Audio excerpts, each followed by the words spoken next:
Hello and welcome to Idea Popcorn Street. I am Anusha Sampath.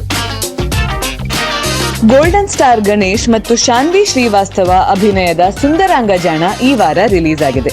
ನಿರ್ದೇಶನ ರಮೇಶ್ ಅರವಿಂದ್. ಇದು 2015 ರಲ್ಲಿ release ಆದ ತೆಲುಗು ಸಿನಿಮಾ ಬಲೆ ಬಲೆ ಮಗಾಡಿವೋಯ್ಯ ರೀಮೇಕ್. ಸಿನಿಮಾದ ಕಥೆ ಪ್ರಮುಖವಾಗಿ ಮೈಲ್ಡ್ ಮೆಮೊರಿ ಲಾಸ್ ಇಂದ ಸಫರ್ ಮಾಡ್ತಿರೋ ಒಬ್ಬ ಹುಡುಗನ ಸುತ್ತುತ್ತದೆ. ಈ ರೋಲ್ ಅನ್ನ ಗಣೇಶ್ ನಿಭಾಯಿಸಿದ್ದಾರೆ. ಈ ಪ್ರಾಬ್ಲಮ್ ಇಂದ ಅವರ ಮ್ಯಾರೇಜ್ ಕೂಡ ಕ್ಯಾನ್ಸಲ್ ಆಗುತ್ತೆ. ನಂತರ ಮತ್ತೊಬ್ಬಳು ಹುಡುಗಿ ಸಿಗ್ತಾಳೆ. ಈ ಪಾತ್ರವನ್ನು ಶಾನ್ವಿ ಶ್ರೀವಾಸ್ತವ್ ನಿಭಾಯಿಸಿದ್ದಾರೆ.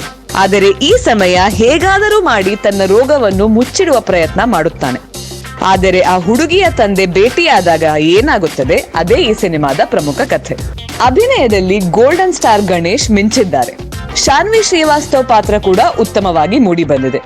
ಇವರಿಬ್ಬರ ನಡುವಿನ ಕೆಮಿಸ್ಟ್ರಿ ಸಿಸ್ಲಿಂಗ್ ಆಗಿ ಇದೆ. ಸಪೋರ್ಟಿಂಗ್ ಕಾಸ್ಟ್ ಅವರು ಕೂಡ ಚೆನ್ನಾಗಿ ಪರ್ಫಾರ್ಮೆನ್ಸ್ ಕೊಟ್ಟಿದ್ದಾರೆ. ಸಿನಿಮಾದಲ್ಲಿ cinematography is above average. Editing ಸ್ವಲ್ಪ ಚೆನ್ನಾಗಿ ಮಾಡಬಹುದಾಗಿತ್ತು. ಸಿನಿಮಾನ ಸ್ವಲ್ಪ ಸ್ಲೋ ಆಗಿ ಮಾಡಿದೆ. ಮ್ಯೂಸಿಕ್ ಪರವಾಗಿಲ್ಲ. ಸ್ಟೋರಿ ತುಂಬಾ ಚೆನ್ನಾಗಿದೆ, ಆದರೆ ಡೈಲಾಗ್ಸ್ ಇನ್ನಷ್ಟು ಚೆನ್ನಾಗಿರ್ಬೋದಾಗಿತ್ತು. ಓವರ್ ಆಲ್ ಈ ಸಿನಿಮಾನ ಒಂದು ಸಲ ನೋಡ್ಬೋದು.